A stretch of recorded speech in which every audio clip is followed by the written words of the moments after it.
दोस्तों नमस्कार। आज बात करने वाले हैं पुनः पार्ट 2 हर का परिमेयकरण। हमने इससे पहले वाले वीडियो में हर का परिमेयकरण पर बात की थी। मैं चाहूंगा उसी को आगे बढ़ाता हुआ आगे कुछ समस्याओं पर और बात करना चाहूंगा। सामान्य तौर पर जब भी रूट वाली कोई संख्याएं आती है, जब भी कोई रूट वाली संख्या आती है, रूट या वर्गमूल या करनी चिन्ह वाली कोई संख्या आएगी, बच्चे घबराना चालू करते। घबराना नहीं, आप छोटी सी सामान्य सी समस्या को दूर करें, छोटी छोटी स्टेप से चले, आपको आसानी से हर चीज समझ में आएगी।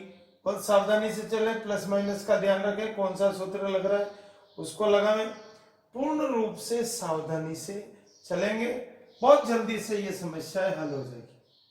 आपके रूट 5 माइनस रूट 3, यहां पर हर का मतलब हर का परिमेयकरण से अभिप्राय, यहां पर हर में जो संख्या आ रही है इसी संख्या को इधर विपरीत चिन्ह लेते हुए ऊपर नीचे आपको गुणा करना है।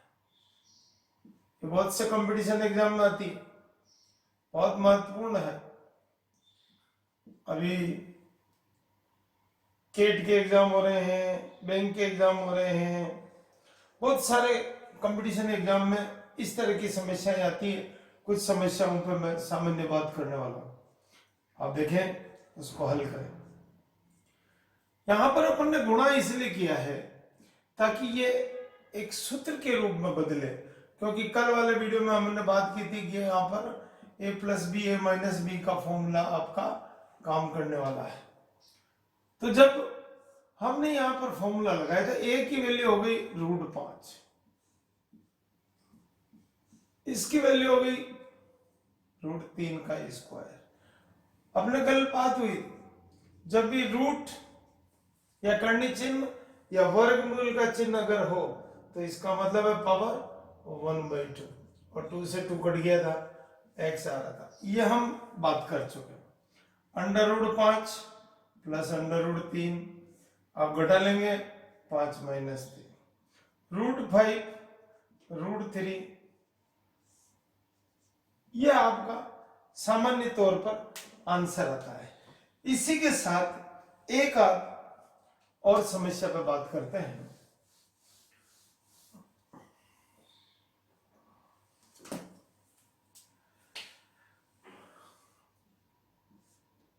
रूट 5 प्लस रूट 3 प्लस 1/2, यहां पर रूट 5 माइनस रूट 3 है। मान लीजिए इस तरह की समस्या आ गई, आपको घबराना नहीं, इसको हल करना, आपका जो मेथड लगे वो लगाना है। आप देखिए ये हर है, हर में यहां 2 है और ये अंश है। आप चाहे तो इसको पूरा लिख सकते हैं, इसको 1/2 है, क्या आपको समझाने के लिए 1/2 लिखा। आप इसका हर का परिमेयकरण करेंगे, परिमेयकरण कीजिए, समान संख्या से चिन्ह बदलते हुए ऊपर नीचे गुणा करना। गुणा कर लिया, परिणाम क्या आएगा उसकी चिंता नहीं करें, आपको सिर्फ ध्यान ये रखना है कि मेथड क्या काम कर रहा है। रूट 5 माइनस रूट 3 या प्लस माइनस का सूत्र लगाया, सूत्र लगाएंगे, हल कर लेंगे।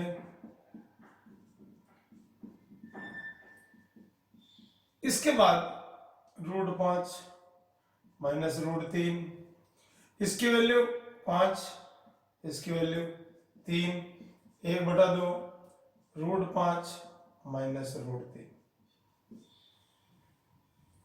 घटा लें root 5 minus root 3/2 plus root 5 minus root 3/2। या यहां पर दोनों वैल्यू समान आ रही, ध्यान से समझेंगे, दोनों वैल्यू समान आ रही, एलसीएम ले लेंगे।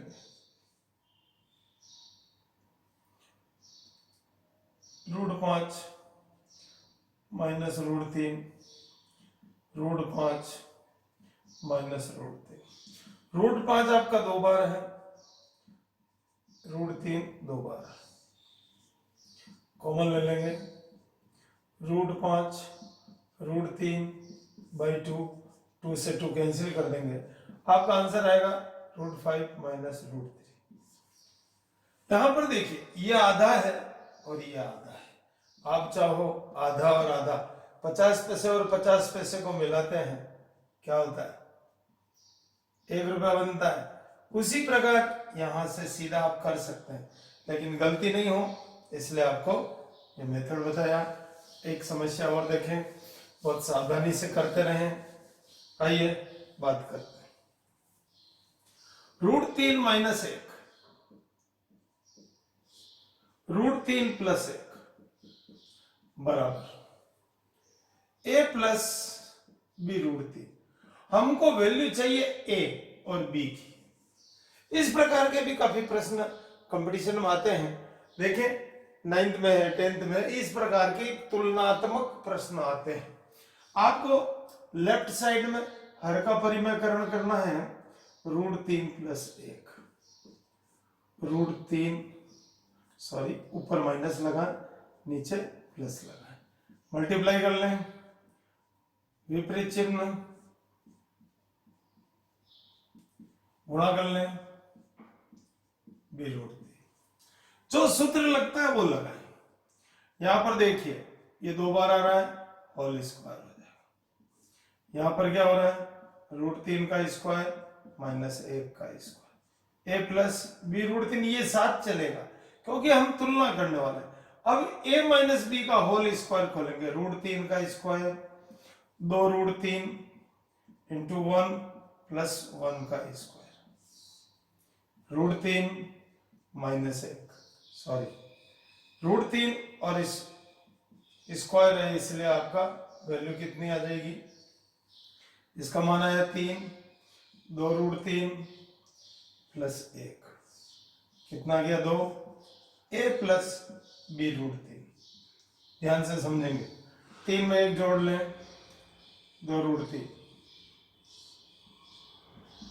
a plus b√3। अब आपको क्या करना है, इस यहां पर 2 कॉमन ले लेंगे, 2 माइनस √3 बटा 2, 2 से 2 काट लेंगे, a प्लस b√3। अब आपको क्या करना है, कंपेयर करना है आंसर लिखने के लिए। इधर कर लेता हूं, देखिए 2 minus √3 equal to a plus b√3। आपको क्या करना पड़ेगा, a बराबर 2 माइनस √3 b√3, वैल्यू कंपैरिजन हो रही है, a की वैल्यू कितनी आ गई 2, क्या √3 से रूट कट जाएगा, ये माइनस 1 आएगा। थोड़ा सावधानी से समझें, इस प्रकार हम a और b की वैल्यू निकाल सकते हैं। एक और देखें,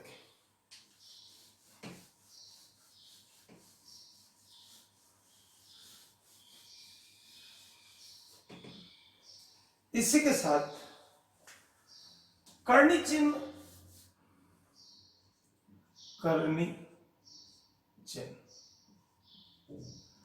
चिन्ह से अभिप्राय बहुत सी बार क्या होता है, यहां पर इस प्रकार से हमारे को क्वेश्चन दिया होता है, रूट के अंदर रूट प्लस माइनस इंटू वगैरह इस तरह से, और ये वैल्यू मान लीजिए अनंत तक है।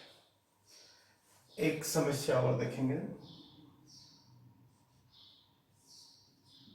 √30 ये पूरा रूट चलेगा, प्लस √30 प्लस √30 प्लस, और आगे ये कंटिन्यू ये प्रक्रिया चल रही है। मैं आपको प्लस वाली बात करना चाहता हूं, रूट के अंदर रूट रूट रूट अगर क्वेश्चन आता है तो हमको करना कैसे है, हमको सबसे पहले संख्याएं देखनी, 12 प्लस रूट, ये रूट में 12, अंदर रूट में, फिर रूट में अनंत तक इनफाइनाइट वैल्यू है। आपको क्या करना है, यहां संख्या देखें, चिन्ह देखें और इस 12 के फैक्टर करेंगे, टुकड़े करेंगे। टुकड़े कैसे करेंगे? टुकड़े करेंगे तो अंतर होना चाहिए 1। अंतर कितना होना चाहिए? 1। तो 3 इंटू 4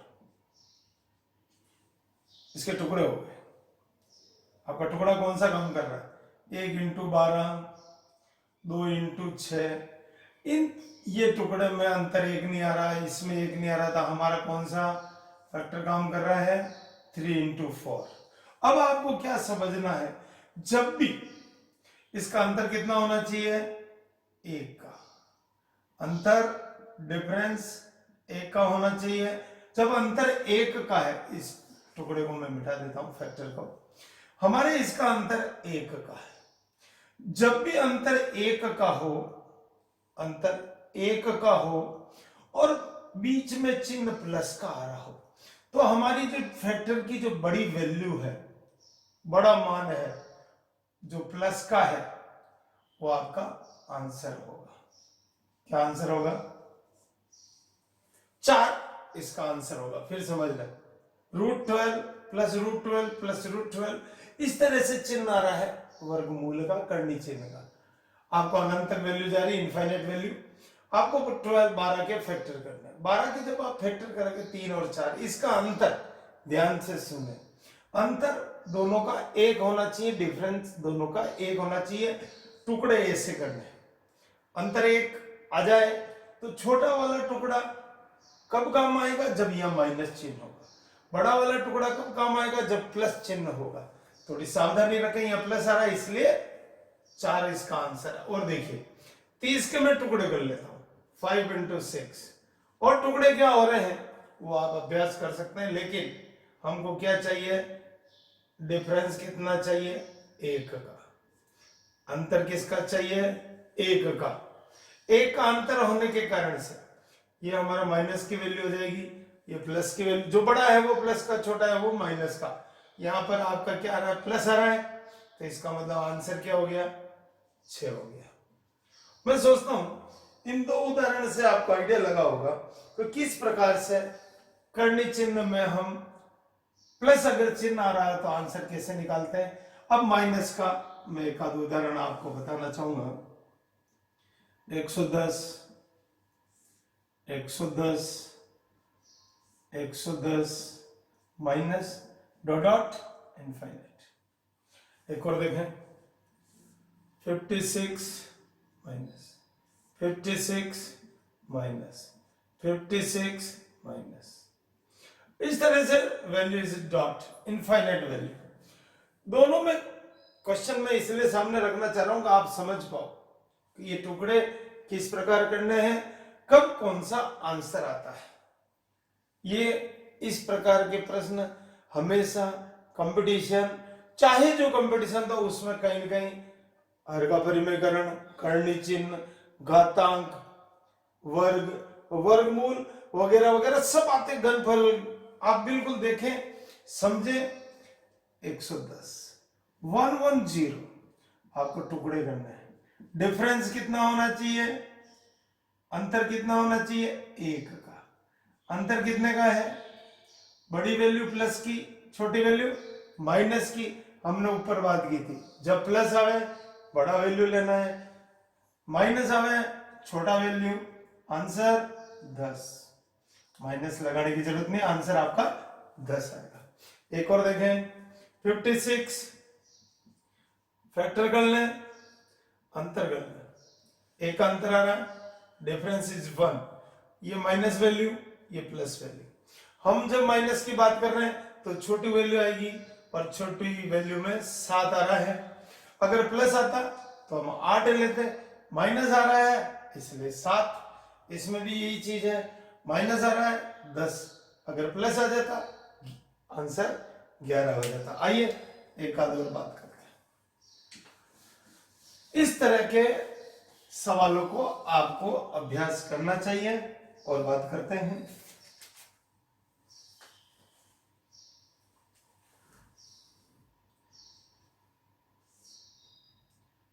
√3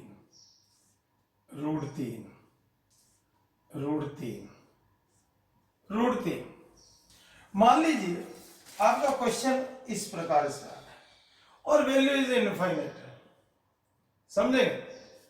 इस तरह के प्रश्न में जब मल्टीप्लाई में अगर होता है, मल्टीप्लाई में 2 उदाहरण ले लेता हूं, 3 ले लेता हूं, आपको समझना है, आराम से समझना है, वैल्यू आपको समझ में आनी चाहिए, किस प्रकार निकालते हैं। एक और देखें, √7 बढ़ा जाएगा, √7 एंड इनफाइनाइट। इस प्रकार अगर वैल्यू आएगी जहां पर हमारा फैक्टर नहीं होता है, सबसे पहले गुणनखंड नहीं होगा, टुकड़े नहीं हो रहे हैं, और न प्लस है न माइनस है न गुणनखंड हो रहा है, इस कंडीशन में यहां पर देखें आप, सामान्य तौर पर विषम संख्या आएगी, यहां पर विषम संख्या आएगी। देखिए 11,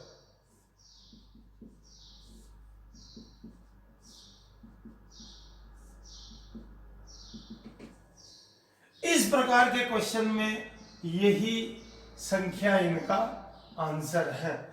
फाइनल जो मल्टीप्लाई में होनी चाहिए, प्लस माइनस अगर होगा तो आपको दिमाग लगाना पड़ेगा।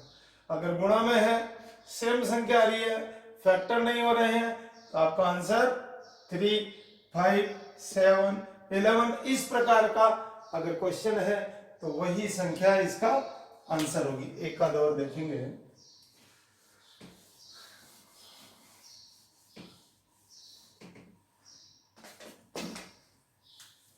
मान लीजिए आपके क्वेश्चन इस प्रकार से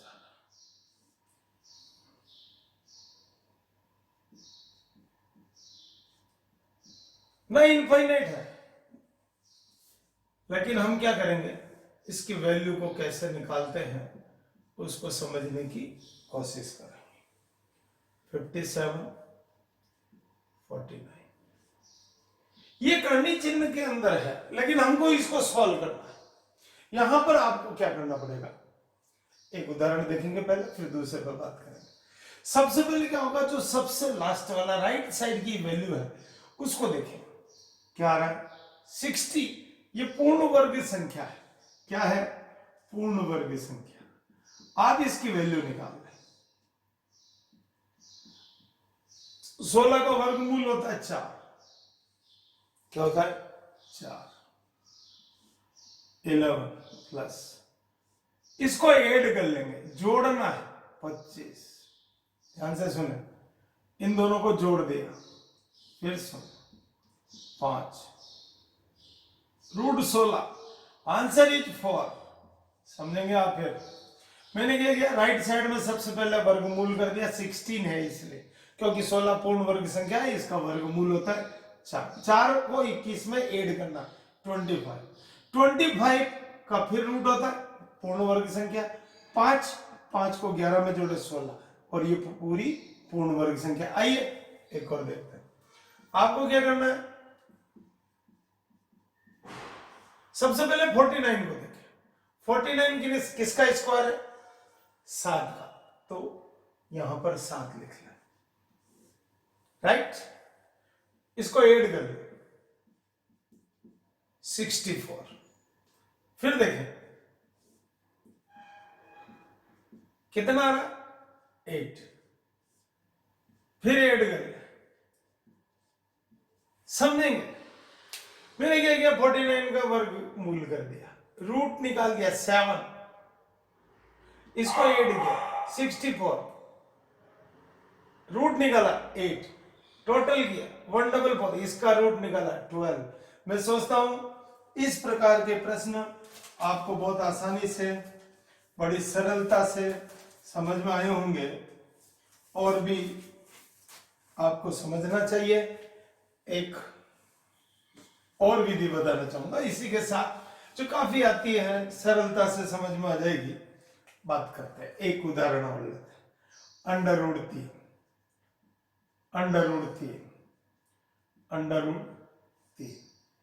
प्लस √3। मान लीजिए ये इस तरह से है और वैल्यू इनफाइनाइट तक है।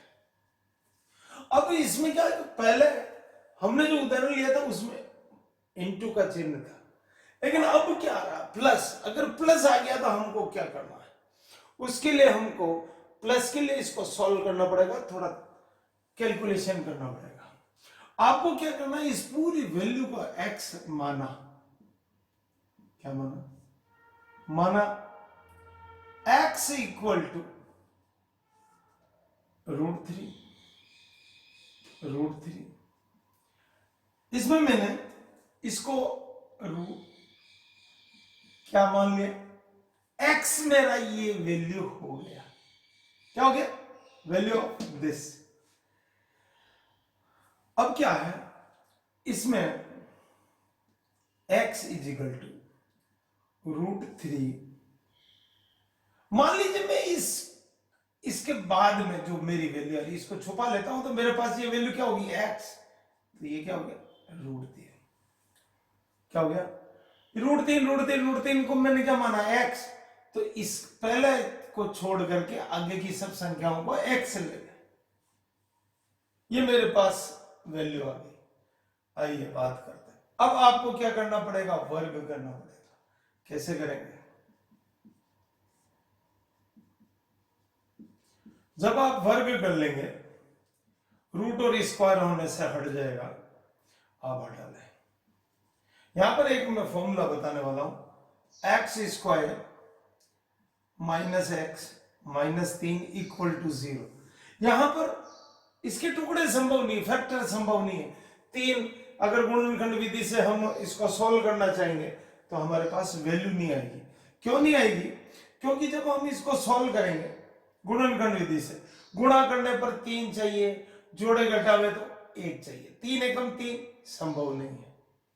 इसके लिए आपको क्या करना पड़ेगा, श्रीधराचार्य सूत्र या द्विघात सूत्र का उपयोग करना होगा, जो हम लोग काफी पढ़ते रहते हैं द्विघात समीकरण के अंदर, 10th वाले तो पढ़ते ही हैं। इस फॉर्मूले में आपको ये वैल्यू रखनी है, b की वैल्यू -1 प्लस माइनस -1 का स्क्वायर -4, 4 सूत्र का है, a की वैल्यू 1 इंटू, यहां देखें -3,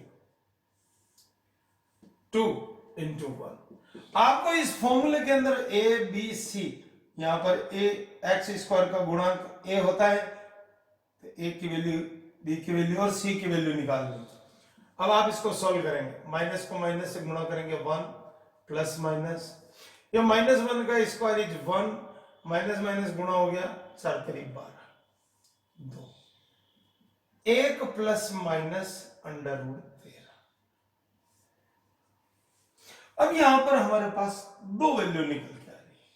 कौन सी वैल्यू आ रही है, 1 प्लस √13 बटा 2। अगर मैं प्लस चिन्ह लेता हूं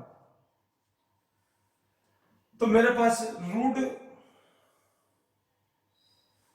प्लस चिन्ह लेता हूं तो दोनों में प्लस माइनस में प्लस चिन्ह लिया। अब मेरे को √13 की वैल्यू चाहिए, इसकी वैल्यू आती है लगभग 3.6। √13 की वैल्यू कितनी आएगी, 3.6, 4.6 एंड दिस इज 2.3। अब मेरे को माइनस चिन्ह लेना है, 1 minus √13 2, 1 minus 3.6 by 2 minus 2.6 minus 1.3। अब आपको ध्यान से समझना है, यहां क्या आ रहा है, प्लस आ रहा है तो मेरे को बड़ी वैल्यू, देखिए डिफरेंस है 1 आ रहा है, यहां पर टुकड़े में डिफरेंस 1 आ रहा है, 2.3 एंड 1.3। फैक्टर में जो हमने नियम पे बात की थी कि इनके फैक्टर में अंतर 1 का आएगा, जो बड़ा टुकड़ा है वो इसका आंसर हो गया 2.3। इस प्रकार से आप और समस्या पे बात करेंगे और अगले वीडियो में कर्ण चिन्ह, वर्गमूल और भी समस्याओं पर बात करेंगे। बहुत बहुत धन्यवाद।